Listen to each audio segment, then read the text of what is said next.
तर मंडळी, वसुबारस याच्या आपल्याला खूप खूप शुभेच्छा. आणि मी आज वसुबारसची कथा तुम्हाला सांगणार आहे की शंकरांनी ऋषी मुनींची परीक्षा कशी घेतली.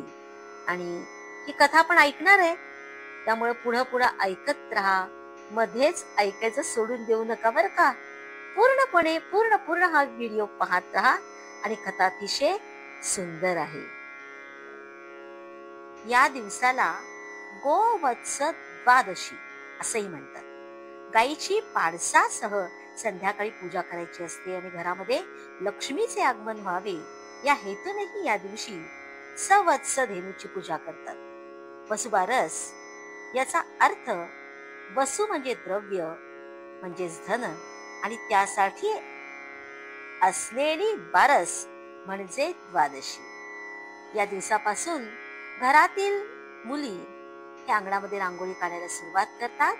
पुष्कळ ठिकाणी बायकांचा या दिवशी उपवास असतो आणि ज्यांच्या घरी गुरे वासरे आहेत त्यांच्याकडच्या बायका गाईच्या पायावर पाणी घालतात. नंतर हळद कुंकू, फुले, अक्षता वाहून चाफ्याच्या फुलांची माळ गाईच्या गळ्यात घालतात. निरांजनाने आणि केळीच्या पानावर स्फुरण वगैरे सर्व पदार्थ गाई पुढे खायला देतात. निरांजनानं ओवाळतात. आपल्या मुलाबाळांना चांगले आरोग्य मिळावे आणि सुख लाभावे म्हणून ही पूजा करतात. आणि या दिवशी गहू आणि मूग खाऊ नयेत असं म्हटलं जातं. बायकांनी बाजरीची भाकरी आणि गवारीच्या शेंगांची भाजी यावर उपवास सोडायचा असतो. तर गाईला बाजरीची भाकरी आणि बाजरी किंवा ज्वारी खावयास द्यावी. या दिवसापासून पणत्या लावण्याला सुरुवात करावी. तर मंडळीनो, महाभारतामध्ये आपल्याला माहिती आहे की पांडवांना कौरवांच्या बद्दल युद्ध करावं लागलं आणि या युद्धामध्ये त्यांच्याकडून पांडवांच्याकडून अनेक गोत्रज वध करायला लागला त्यांचा. तर धर्मराजाने एकदा गोपाळकृष्णांना गोत्रज वधाच्या पापापासून मुक्त होण्याचा उपाय विचारला. हे भगवंता, की आमच्या हातून ब्राह्मण, क्षत्रिय, वैश्य, शूद्र हे सगळ्यांची हत्या झालेली आहे. भीष्म, द्रोणादिक यांसारख्या मला गुरुस्थानी असणाऱ्या महानुभावांचा मला वध करायला लागला. तर हे जे पाप माझ्या डोक्यावर बसलेलं आहे त्याचं काळीच सर्र होतं. तर या पापापासून मुक्त होण्याचा काही उपाय असेल तर सांगा. त्यावेळी श्रीकृष्ण भगवान म्हणाले, गोवत्स द्वादशी व्रत आचरिल्या पाप जाय विलयाला, गो पूजन प्रतापे चारही पुरुषार्थ येती आलयाला. तर हे ऐकताच धर्मराज म्हणाला की गोवत्स द्वादशी मुळे, हे व्रत केल्यामुळं मी पापापासून मुक्त होईल. तर मला माझा भाग्योदयच झाला म्हणायचा. पण मला या व्रताबद्दल काहीच माहित नाही. तर सांगा ना भगवान, की हे व्रत पूर्वी कुणी केलं आणि कसं करायचं. भगवान सांगू लागले, देवाने दर्शन द्यावे म्हणून अनेक शेकडो मुनिजनांनी जम्बू मार्गातील एका गिरी शिखरावर तंदुलिकाश्रमात तपश्चर्या सुरू केली. आणि भगवान शंकरांच्या ध्यानी ही गोष्ट आली. धर्माचे योग्य वर्म जाणून ही तपश्चर्या होत आहे की नाही. समजा धर्म प्राण जी गो देवता हिच्यावर जर संकट आलं तर सारी धर्म कर्म बाजूला सारून आधी तिला संकट मुक्त करण्यासाठी पंच प्राणांची ओवाळणीही करण्यास हे मुनिगण सिद्ध आहेत का नाही, याची परीक्षा घेण्याचा, याची परीक्षा पाहण्याचा निश्चय श्री शंकरांनी केला. त्या तापसी जनांची परीक्षा घ्यावी म्हणून गो मातेच्या रक्षणाची प्रसंग विशेष ते किती काळजी घेतात हे एकवार पाहावे. म्हणून पार्वती देवीला धेनू स्वरूपात शंकरांनी बरोबर घेतले. पार्वती देवीने दिव्य गोरूप धारण केले. लोकोपकारा करता आणि देवांना तृप्त करण्याकरता जशा नंदा सुरभी निर्माण झाल्या, तशी पार्वती देवी धेनू स्वरूपात फारच सुंदर दिसू लागली. गो मातेचे दूध, दही, तूप, गोमय, गोमूत्र, गोरोचनादी षडंगे सारी परम पवित्र आहे आणि ही देह मनाला अत्यंत शुद्ध करणारी आहे. त्रैलोक्यामध्ये जर त्रैलोक्यामध्ये धुंडूनही असे दिव्य पदार्थ दुसरे आढळणार नाहीत आणि यांच्या सेवनाने राष्ट्राला तुष्टीपुष्टी प्राप्त होईल. शतायुषी पुरुष निर्माण होतील. दुग्ध भरपूर मिळाले तर राष्ट्र पुरुषाचे शरीर धष्टपुष्ट होईल. अरे काळाच्या नरडीचा घोट घेण्याचे सामर्थ्य राष्ट्राला येईल. लहान मुलांचे अपमृत्यू टळतील. पंचगव्याचा प्रभाव तरी पुराणामध्ये सांगितलेला आहे. घृत म्हणजे तर साक्षात अमृत होय. आयुष्य वृद्धी याच्या सेवनावर अवलंबून आहे. देवादिकांना तृप्त करणारे अमृत भारतात विपुल होते तेव्हा सर्वच बाजूनी भारताची भरभराट होती. म्हणूनच गोमातेचे पालन पोषण करणे ही आपली जबाबदारी. तर कथेकडे आपण परत वळू तर पार्वती देवी गोल रूपात या मुनिजनांच्या आश्रमात येऊन दाखल झाली. शंकराने वृद्ध ब्राह्मणाचं रूप घेतलं आणि ती गाय हातात धरलेली होती. या मुनिजनांना गोदैवताची महती पटली असेल तरच यांना दर्शन द्यायचं असं शंकरांनी मनात जणू काही ठरवलेलंच होतं. गोदैवतेला विसरून आपण लाख धर्मकृत्ये केली तरी ती व्यर्थ आहे.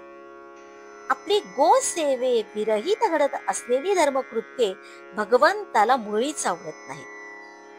तर भगवान शंकर गायीसह त्या आश्रमात आले आणि गोमातेच्या रक्षणासाठी हे मुनिगण कितपत तयार आहेत याची परीक्षा घेण्याचे त्यांनी ठरवलं. जर का गोरक्षणाविषयी अथवा गोसेवेविषयी यांनी कानाडोळा केला तर शंकरांनी मनाशी विचार केला की यांच्या तपश्चर्येचा, या ऋषी मुनींच्या तपश्चर्येचा हा सारा खटाटोप व्यर्थ आहे. मुनिजनांची परीक्षा घेण्यासाठी वृद्ध ब्राह्मण रूपी श्री शंकर भगवान आणि गोरूपधारी पार्वती देवी यांनी त्या तंदुलिकाश्रमात प्रवेश केला आणि त्या अत्यंत थकलेल्या वृद्ध ब्राह्मणाला पाहून सर्व ऋषींना त्याची दया आली आणि त्यांनी त्या ब्राह्मणाचे म्हणजे अर्थात ब्राह्मण रूपी शंकराचे स्वागत केले. त्या अतिशय वृद्ध अशा वृद्धाला पाहून मुनिजनांनी त्यांना नमस्कार केला, वंदन केलं. अरे बाबा रे, इतक्या वृद्धावस्थेमध्ये या गिरी शिखरावर तू कशाला आलास? ब्राह्मण श्रेष्ठा, तू अत्यंत थकलेला आहेस. तुझाच देह तुला सांभाळणं तुला कठीण झालेलं आहे आणि ती ही सवत्स गाय कशाला बरोबर घेऊन फिरतोयस? ब्राह्मणाने उत्तर दिले, मुनिजन हो, देहाचा वियोग होईपर्यंत या गोजननीचा वियोग मला सहन होणार नाही. मला या जगात गोवत्सा वाचून दुसरी प्रिय वस्तू नाही. गोमाता ही जगात माझी एकच प्रिय देवता आहे. तिचा वियोग मला एक क्षणभरही सहन होत नाही. मुनिजन हो, माझी तुम्हाला एवढीच विनंती आहे की आसपासच्या तीर्थांची स्नाने करून येईपर्यंत माझ्या गाईचा सांभाळ आपण कराल का? हो हो, का नाही? जा विप्रश्रेष्ठा, खुशाल जा. आपण या गोमातेची तीळ मात्र देखील काळजी करू नका. ही आमची धर्मजननी आहे. गो ब्राह्मणांचे कुल एकच. अशा गोमातेचे आम्ही प्राणापलीकडे पालन करू. तुम्ही शांत चित्ताने तीर्थ स्नाने करून या. या गोवत्साच्या केसालाही धक्का लागणार नाही. त्या मुनिजनांचे व ऋषींचे अशा प्रकारचे आश्वासन मिळाल्यावर तो वृद्ध ब्राह्मण तिथून निघून गेला आणि थोड्याच अवधीत गोमातेवर प्राणांत संकट ओढवले. साऱ्या आश्रमात एकच हाहाकार झाला. ऋषी मुनिवृंद गडबडले. गोवत्सांच्या पुढे तो व्याघ्र रूपी काळ येऊन धडकला. वाघाच्या जबड्यातून गोमातेची मुक्तता करण्यासाठी सर्वांनी प्रयत्नाची पराकाष्ठा चालवली. जप, तप, अनुष्ठान, ध्यान धारणा, स्नान, संध्या, भजन, पूजन, देवधर्म, कथा, कीर्तन, व्रत, उद्यापन या साऱ्या गोष्टींना फाटा देऊन आधी गोमाऊलीच्या संरक्षणार्थ ते सज्ज झाले. त्यांनी आपापसात जागृती केली. सर्वजण त्या वाघाला हाकलून देण्याचा प्रयत्न, लावण्याचा प्रयत्न करू लागले.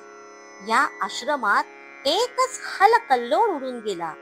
आश्रमवासी अबालवृद्ध स्त्री पुरुषांनी गोरक्षणासाठी पराकाष्ठेचा प्रयत्न केला. व्याघ्र रूपी सांब सदाशिव मनातनं संतुष्ट झाले आणि दगड धोंडे काठा कुऱ्हाडी भालेच्या भाले यांचा वर्षाव होत होता. पण देवाधी देवाला ही महापूजा इष्टच वाटली. आपले धर्म दैवत रक्षणासाठी मुनिजनांची दक्षता पाहून शंकरांना समाधान वाटले. वाघाची गाळण उडाली. त्याने गाय सोडली. गोमातेची सुटका झाली. वाघाने त्या ठिकाणी गोवत्सांना मुक्त केले. ते स्थळ पवित्र झाले.